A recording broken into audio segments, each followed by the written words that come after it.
क्षत्रिय क्या होता है? क्षत्रिय की परिभाषा क्या है? असल में क्षत्रिय होते कौन है? क्षत्रिय नामक यह शब्द बड़ा ही जटिल है।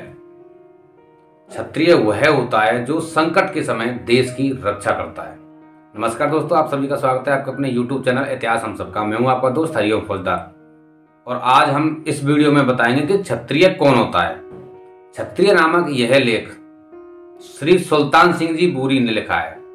श्री सुल्तान सिंह जी बूरी के कई लेख अखबारों की शोभा बढ़ा चुके हैं। उनके कई लेख अखबारों में प्रकाशित हो चुके हैं। उन्हीं लेखों में से यह लेख है। उन्होंने इस लेख के जरिए जो क्षत्रिय की परिभाषा दी है, मैं आपके सामने उसे बताना चाहता हूं।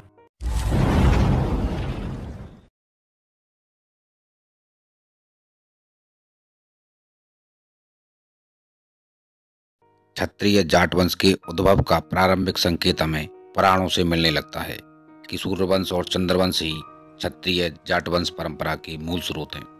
पुराणों से संकेत मिलता है कि मनु के पुत्रों से ही सूर्यवंश की नींव पड़ी थी और मनु की कन्या ईला के पति बुद्ध थे जो चंद्रदेव के पुत्र थे।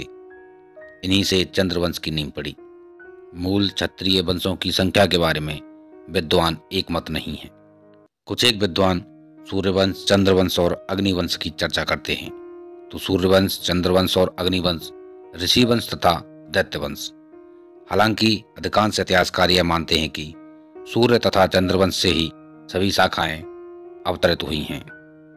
भरतपुर के सम्राट महाराजा सूरजमल चंद्रवंश के शासक थे, जो कि भगवान कृष्ण के वंशज हैं। इनका उल्लेख वृंदावन में लिखे एक शिलालेख में मिलता है, जो कि महाभारत कालीन एक शिलालेख है। आर्यों के द्वारा सामाजिक व्यवस्था स्थापित करने के प्रयास में अत्यंत नियोजित रूप से एक उपयोगी संस्था के रूप में वर्ण व्यवस्था का विकास किया गया। परशुराम वैदिक साहित्य में क्षत्रिय का आरंभिक प्रयोग राज्य अधिकारी या दैवी अधिकारी के रूप में प्रयुक्त हुआ है। मनुस्मृति में कहा गया है कि क्षत्रिय शत्रु के साथ उचित व्यवहार और कुशलतापूर्वक राज्य विस्तार तथा अपने क्षत्रिय धर्म में विशेष आस्था रखना क्षत्रियों का परम कर्तव्य है। क्षत्रिय योद्धा अर्थात वीर योद्धा सनातन वर्ण व्यवस्था का वह स्तंभ है जो भगवान की भुजाओं से जन्म पाया और ब्राह्मण के बाद मानव समाज का दूसरा अंग कहा गया।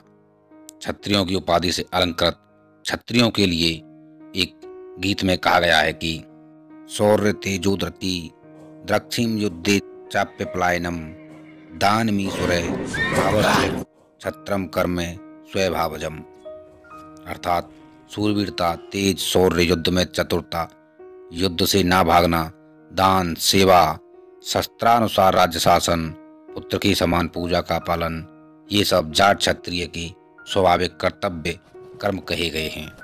क्षत्रिय वह होता है जो शांति के समय हल चलाकर धरती का सीना फाड़कर देश व समाज का पेट भरता है और संकट के समय शस्त्र धारण कर देश और समाज की रक्षा करता है। सही अर्थों में वही क्षत्रिय है। ये सभी गुण जाट के सिवा किसी में नहीं है। असल में ये सबसे प्राचीन कोई क्षत्रिय है तो जाट है, क्योंकि जाट पीढ़ी दर पीढ़ी इन्हीं गुणों को धारण कर अपना क्षत्रिय धर्म निभाता चला रहा है। अगर इतिहास पर नजर घुमाओगे तो जानोगे कि सबसे प्राचीन खेती करने वाला कौन है। यह सब जानते हैं, वो जाट है। खेती का यंत्र हल है और वह चिन्ह आज किसका है? जाट का है। संकट के समय शस्त्र धारण कर देश और समाज दोनों की रक्षा करता है। बंदूक और तलवार उठाने वाला प्राचीन योद्धा कौन है? जाट है। और ये सब हल, बंदूक, तलवार किसके चिन्ह हैं? जाट के चिन्ह हैं। किसी भी फर्जी जातियों के ये इकट्ठे दो शस्त्र निशान उनके चिन्ह नहीं हैं और होंगी भी कैसे, क्योंकि असल प्राचीन क्षत्रिय तो जाट है।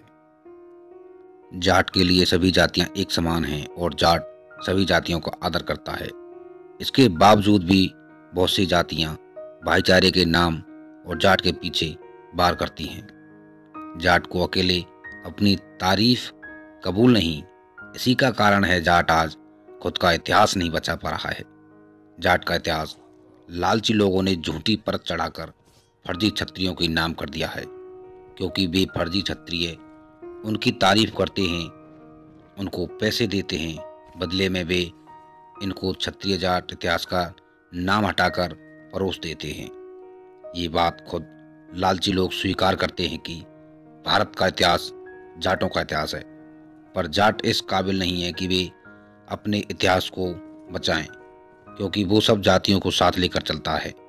अगर हमने किसी मंच से जाट को जाट देवता या जाट राम कहकर पुकार दिया तो जाट खुद ही हमारे कपड़े फाड़ देंगे कि हम अकेले देवता क्यों हैं, हम ही अकेले राम क्यों हैं, और वह भी हमारी भाईचारा युक्त जातियां हैं, उनको भी देवता के नाम से पुकारो, क्योंकि जाट ठहरा भाईचारे का ठेकेदार।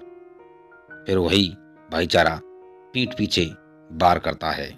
कुछ जातियां चंद पैसों के लिए बिकने वाले लोगों की झूठी किताबों के लिखे झूठे इतिहास से क्षत्रिय बन बैठी हैं, और असल क्षत्रिय प्राचीन जाट को आज क्षत्रिय होने के सबूत देने पड़ रहे हैं।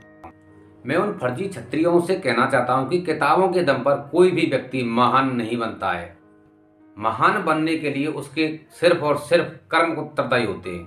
किताबों के दम पर इतिहास नहीं बनाए जाते, बल्कि इतिहास बनाए जाते हैं मैदानों में, और वो इतिहास बनाए हैं जाट कौम ने, जो मैदानों में अपनी नंगी तलवारों से, चाहे वो मुसलमान रहे हों चाहे वो अंग्रेज रहे हों, दोनों को उन्होंने धूल चटाई है। इसीलिए अगर असल क्षत्रिय कोई कौम है तो वो सिर्फ जाट है।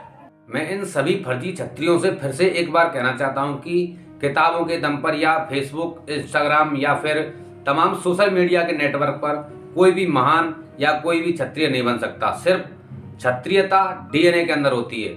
आज हम देखते हैं कि चाहे खेल का मैदान हो या बॉर्डर का मैदान, वहां पर सिर्फ और सिर्फ जाट का डीएनए बोलता है। दोस्तों, आपको यह वीडियो अच्छा लगा हो तो इस वीडियो को लाइक करें, शेयर करें, और अगर आप इस चैनल पर नए हैं तो इस चैनल को सब्सक्राइब करें। लौटेंगे जल्दी ही एक और नए ऐसे ही